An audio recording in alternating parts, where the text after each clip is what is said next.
एक ही कंपनी में काम किया करते थे। एक रोज हमें ट्रेनिंग पर भेज दिया गया। हमारी इससे पहले औपचारिक बातें ही हुआ करती थीं, पर ट्रेनिंग पर हमें एक दूसरे को जानने का मौका मिला। हमें कमरे में एक साथ ही रुकना था। साथ रहकर हम आपस में काफी घुल मिल गए थे। अक्सर रात को मुझ पर से चादर हट जाती तो मुकेश मुझे चादर ओढ़ा दिया करता था। मैंने उससे पूछा, क्यों जागते रहते हो? रात भर मेरी तो आदत है। करवट बदल बदल कर सोने की चादर तो टिकती ही नहीं। मुकेश ने मेरी बात का कोई जवाब नहीं दिया। अगले दिन वो कुछ शांत नजर आने लगा।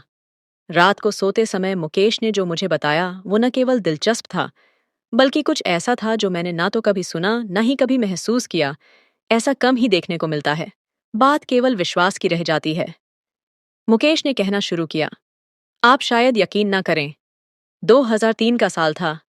टीवी देखना, लाइब्रेरी जाना, दोस्तों से मिलना जुलना, मेरी दिनचर्या बनी हुई थी। ऐसे में एक दिन मैं अपने दोस्त से मिलने उसके घर गया हुआ था। पता चला मेरे छोटे भाई दिनेश की तबीयत खराब है।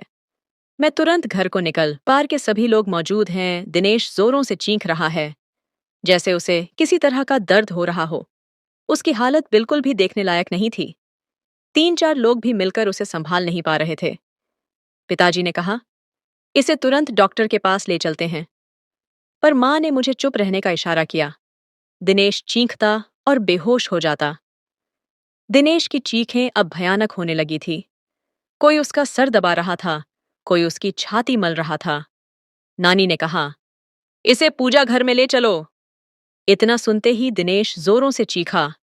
शायद ये बात उसे पसंद नहीं आई। उसे घसीट कर पूजा घर में लाना। जोरों से चीखने लगा। उसे संभालना मुश्किल हो रहा था, तो हमने उसे कुर्सी से बांध दिया। फिर नानी ने उससे प्रश्न किया, बता कौन है? तो सुनकर दिनेश गुस्से में भर गया। उसका सर और छाती अब भटटी की तरह तपने लगे। उसे अब संभालना मुश्किल हो रहा था। नानी ने फिर कहा, बता कौन है तू?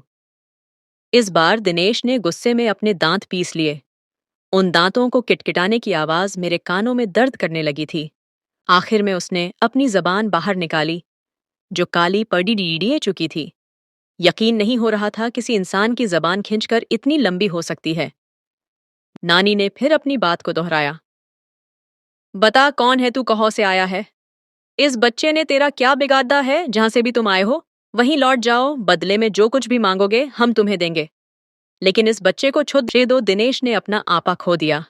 वो उसी तरह कराहता, दांत पीसता, चीखता, चिल्लाता और बेहोश हो जाता। होश में आने पर उसे संभालना मुश्किल हो जाता था। मुझसे यह सब देखा नहीं गया। मैं बाहर आ गया और रोने लगा। उस वक्त मैंने हनुमान जी को याद किया। मंदिर में दिया भी जलाया, रोते रोते भगवान से दिनेश के ठीक होने की प्रार्थना की और वापस दिनेश के पास आ गया। दिनेश के रोने चीखने से वह अब जामवरा लग चुका था। लोगों की भीतर में भी दिनेश उसी तरह की हरकतें किए जा रहा था। शांत होने पर मैंने उसे पानी पिलाया। पानी पीने के बाद वो और भी भयानक रूप में आ गया। उसका चेहरा एकदम काला हो गया। आंखें लाल सुर्ख हो गईं। ये वो दिनेश नहीं था जिसे मैं पहचानता था। ऐसा लग रहा था जैसे उसकी आंखें फटकर बाहर आ जाएगी। पास जाने पर वो हर किसी को काटने को दौड़ देता, अपना मुंह नोचने लगता और फिर वो शांत हो गया और रोने लगा। मैंने पूछा, तुम कौन हो? क्यों हमें परेशान कर रहे हो? दिनेश ने मेरी तरफ ऐसे देखा जैसे मेरी जान ले लेगा। दिनेश कुछ देर तक मुझे घूरता रहा। वो दिनेश नहीं था। उसकी जगह किसी और ने ले ली थी।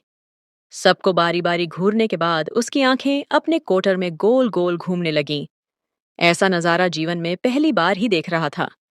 बल्कि मैं तो कहूंगा यह सब कुछ जीवन में पहली बार ही देख रहा था। वो चीखना, चिल्लाना, वो भयानक सी हंसी, वो दांत पीसना, किटकिटाना, दर्द में कराहना मनहूसियत में बदल चुका था।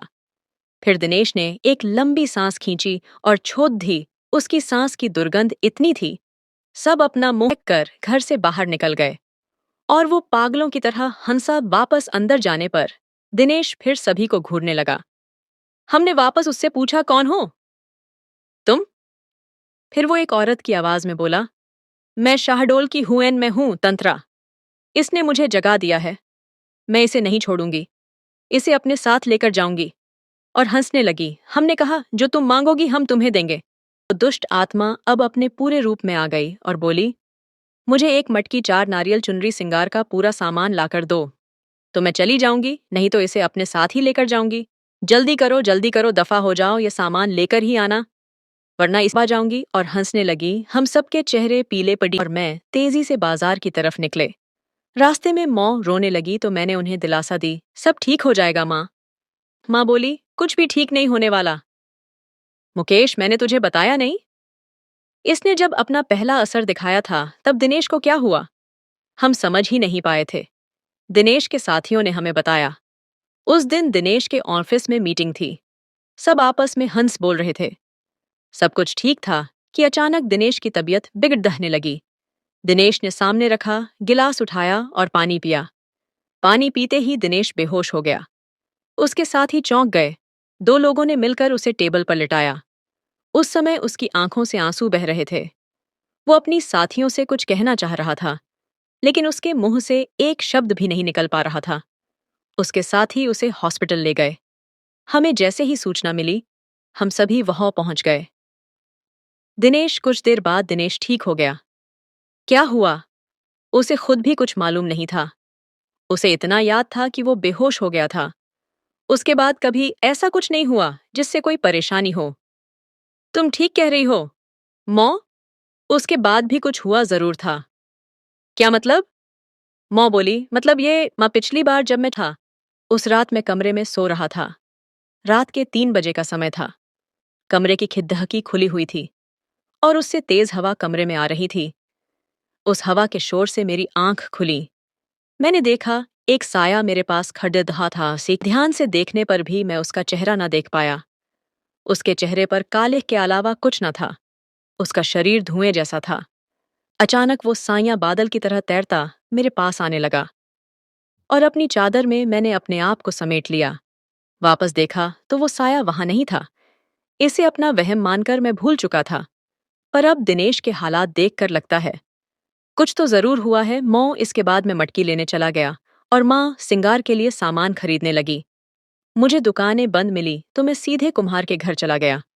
वहां से लाल और काली दोनों मटकी ले आया। वापस आकर ज्यों ही सामान हमने दिनेश के आगे रखा, वो शांत हो गया। नानी उसे देखने गई और दिनेश के सामने जाकर खड़ी दिधी हो गई। कुछ देर तक नानी उसे ऐसे ही देखती रही तो हमने नानी से पूछा, क्या हुआ नानी? नानी हमकरी थी। नानी हमारी ओर पलटी। अब नानी के चेहरे के भाव दिनेश जैसे हो गए थे। हम और भी घबरा गए। नानी ने भी उसी चीख के साथ रोना शुरू कर दिया और कहा, मैं शाहडोल की हुएन। मेरी हत्या कर दी गई थी। मेरी लाश के बेरहमी से टुकड़े टुक करके दफन कर दिया गया। मुझे इंसाफ चाहिए। मुझे जहो गादा गया वहो। ये लद्दह का पेशाब कराया। मैं सोई हुई थी। इसने मेरा अपमान किया और मुझे जगा दिया। पर अब मुझे कुछ नहीं चाहिए। मैं जा रही। हेनू, मुझे रास्ता दो। हमने पूछा, तुम इसे दोबारा परेशान नहीं करोगी?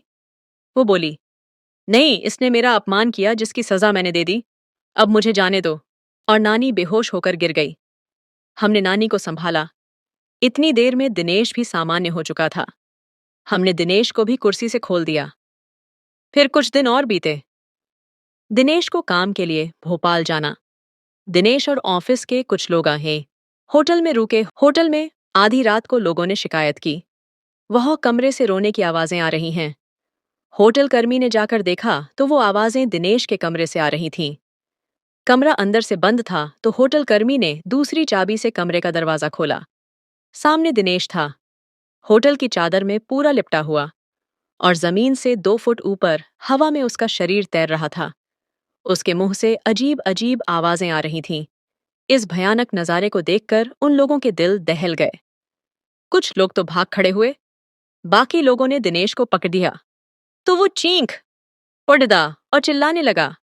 लोगों ने पुलिस को फोन कर दिया। शांति भंग के आरोप में पुलिस दिनेश को ले गई। उसके साथियों ने उसे छुड़ाया। उसके बाद दिनेश का लगातार यही हाल रहा। किसी ने मांडल के जंगलों में एक तांत्रिक होने की बात हमें बताई। शायद वो दिनेश को ठीक कर सके। हमने उसे बुलाया। उस तांत्रिक ने भी आत्मा से बातें की। तो उसकी वही मांग शुरू हो गई। मटकी चार, नारियल चुनरी और सिंगार का सामान अभी तक याद है मुझे वो किस तरह अपनी मांगे दोहराती थी। इन सब के साथ उसने शराब भी मांगी। रात के समय शराब कहीं भी नहीं मिली। मैं भागा भागा अपने मोहल्ले की उन गलियों में गया जहां से मुझे गुजरना भी गनवारा नहीं था। पर भाई की सलामती के लिए भी उन गलियों में गया जो अक्सर लोग नशे में धुत पड़े रहते थे। शराब की दुर्गंध के कारण दिन में भी उस गली से कोई नहीं गुजरता था। वहां जाकर मैंने उन लोगों से शराब मांगी तो उन्होंने कहा, क्या आज तू भी पिएगा? आजा आजा बैठ यहाँ, आज तू बेटा सारे गम भूल जाएगा। मैं गम भुलाने नहीं आया। हुए ने खराब है, उस पर ऊपरी साया है, तांत्रिक शराब से पूजा करेगा। ये सब वो आदमी से। यह सब जानने के बाद उन्होंने अपनी शराब की बोतल मुझे दे दी, जिसे लेकर मैं लौट आया। इसके बाद शराबियों से मेरी नफरत कम हो गई। तांत्रिक ने पूजा शुरू की। रात भर तांत्रिक पूजा करता रहा। दिनेश कभी चींखता, कभी चिल्लाता, कभी दर्द में कराहता, कभी गुस्से में तांत्रिक को गालियां, कभी मुझे घूरता, कभी तांत्रिक को घूरता। तांत्रिक का उस पर कोई ध्यान नहीं था। वो एक दाना गेहूं का लेता, कुछ मंत्र पढ़ता और उस दाने को दिनेश पर फेंक देता। उस दाने के शरीर पर पड़ी डिहते ही दिनेश बुरी तरह तड़ने लगता। उसके मुंह से जानवरों के जैसे गुर्राने की आवाजें निकल रही थीं। वो जानवरों की तरह हरकत करने लगा था। दिनेश की आवाज उसके गले में ही बंद कर रह गई थी। वो क्या बोल रहा था? कुछ समझ नहीं आ रहा था। सुबह तक दिनेश ठीक हो गया और बेहोश रहा। शायद इन सब से उसका शरीर थकने लगा था। उसका चेहरा पीला पूड़ीने लगा था। शरीर सूख कर लकड़ीद ही जैसा हो चला था। फिर भी कहीं न कहीं मेरा भाई इन बुरी शक्तियों से मुझे यकीन था कुछ दिन और बीतने पर दिवाली को त्योहार आ गया था। धनतेरस का दिन था और मैं टीवी देख रहा था। दिनेश कमरे में आया और बेहोश हो गया। मुझे लगा वापस वही सब शुरू होने वाला है, तो मैंने उसे कुर्सी से बांध दिया। दिनेश थोड़ा होश में आया और उस आधी बेहोशी की हालता में उसने मुझसे कहा, भाई, अब मैं नहीं बचूंगा, मैं खत्म हो जाऊंगा। ये सुनकर मेरी आंखों से आंसू आ गए। मैं अपने भाई को जिंदगी से हारते नहीं देखना चाहता था। दिनेश भी रो रहा था। भाई, मैं मर जाऊंगा। मैंने खुद को संभाला और दिनेश को बांध दिया। बाइक ली और एक दोस्त को साथ लेकर मैं उसी तांत्रिक को बुलाने निकला। मांडल के घनघोर जंगल, घुप अंधेरा। मैं तांत्रिक के घर पहुंची। उस दिन शराब के नशे में था। उसे बाइक पर बीच में बैठा कर ले आए। तांत्रिक का खुद का शरीर बस में नहीं था। गिरता उस तांत्रिक का सारा नशा उतर गया। उसने वही पूजा दोहराई और सुबह होने तक दिनेश फिर ठीक हो गया। अब तो यही सिलसिला चालू हो गया था। तांत्रिक आता, पूजा करता और सुबह तक चला जाता। मटकी चार, नारियल चुनरी और सिंगार का सामान हमारी रोज की जरूरत बन गई। ये सब चीजें अब घर में हर समय मौजूद रहने लगीं। रोज रात घिरते घर में मनहूसियत सी छा जाती। घर के एक कोने में शराब की बोतलों का ढेर इकट्ठा हो गया था। ऐसा कोई मंदिर नहीं बचा, कोई मस्जिद नहीं बची, जहां दिनेश का इलाज नहीं करवाया। अंत में किसी ने कलकत्ता के काली मंदिर जाने का सुझाव दिया। वहां जाकर दिनेश का इलाज कराया। यह भी उसकी वही मांग जारी थी। मटकी चार, नारियल चुनरी और सिंगारे के सामान की पर पुजारी ने साथ साथ कुछ नींबू लौंग और कफन भी मंगवा लिया। इस बार की पूजा मुझे कुछ विशेष लगी। पुजारी हर बार कुछ मंत्र पढ़ता और उसे नींबू में फूंक देता और उसमें लौंग चुभा देता। फिर उस नींबू को कफन में लपेटकर एक मटकी में डाल देता दिनेश को। इससे बहुत दर्द होता और वो बेहोश हो जाता। होश में आकर दिनेश की फिर वही हरकतें चालू हो जाती थीं। पर पुजारी अपने काम में लगा रहा। जैसे ही उस आत्मा की बारी आई, वो कहने लगी, मुरीह बोला, तू इसे फिर परेशान करेगी? नहीं करूंगी, नहीं करूंगी। मुझे माफ कर दो, मुझे जाने दो पुजारी। परेशान कर रही है इस बच्चे को, पीछा छोड़ इस बच्चे का।